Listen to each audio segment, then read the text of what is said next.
Poems, how the heck do we even read them? And not just tune out like most of us did in high school English class. Well, today I'm going to ramble about poems, and more specifically, titles. Yes, that part that everyone skips over.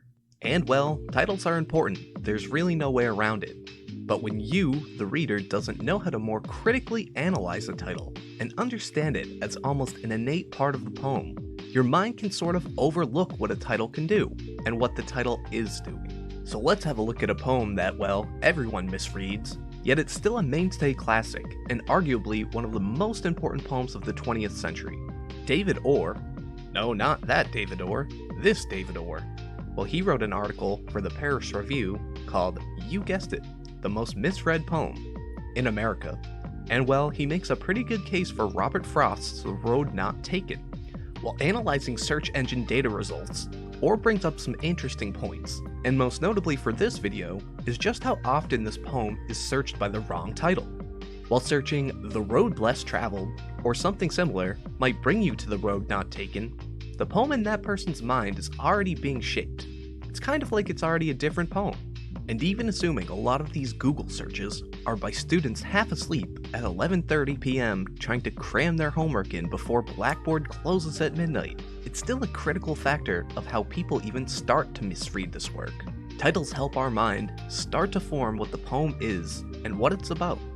It gives us some concrete structure, at least in terms of semantics, and a place to come back to. After you read the poem, you go back to the title, and it presents a bigger picture, a new layer, new meaning, new meanings. And in a lot of ways, it's what really starts to make a poem whole, whether it creates or completes a metaphor, or some deeper symbolism, it adds to the work. It helps form new meanings after multiple readings. A title doesn't solve a poem like an equation, or some sort of essay question might want you to. It incites inquiry and asks questions. And a really great title creates that sort of cyclical, natural feeling that once you've finished reading the work, it feels, well, complete. Wow, this poem is over? Why do I feel all warm and fuzzy on the inside? Or why did I just have my heart ripped out of my chest? Why do I want to just read this poem over and over again? So without writing a dissertation here, in The Road Not Taken, we're presented with a few interesting lines that seem to indicate to the reader that the road not taken and the one the speaker does take, in other words, the road he later calls less traveled, are in fact equally traveled and are interchangeable. I shall be telling this with a sigh somewhere ages and ages hence, though as for that, the passing there had worn them really about the same, and both that morning equally lay in leaves no step had trodden black. And while there's a lot of text to dig into, especially for you new critics out there, if the title were The Road Less Traveled, and not The Road Not Taken, we may reach a completely different outcome. The emphasis on the road the speaker didn't take would likely be lost, and the standard misreading that this poem is just a pain of triumphant self-assertion would likely reign true. Would those two roads presented to the reader still be interchangeable? And would we still get the same effect of what is a brilliantly crafted metaphor? And just a few final tips for those struggling to write their own poems. Don't start with the title. Start to craft your poem and eventually create a sort of placeholder or flex title that can change with the work.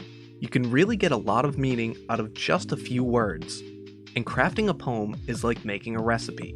Everything factors in, and you want these elements to work together. Understand the words you use, especially for your titles, and study them, rather than just naming everything the blank or untitled poem number whatever. Your creative writing teacher is sure to appreciate it. Yep, short titles and shorter poems. The old keep it simple stupid. But hey, there's less to mess up, and a little bit of too much say, extra sentiment can be an easy fix during our revision process. That does it for this one. If you have a question, comment, concern, or you just want to argue about semantics, do so in the comments below. Thanks for watching, and see you next time. Two roads diverged in a wood, and I took the one less traveled by, and that has made all the difference.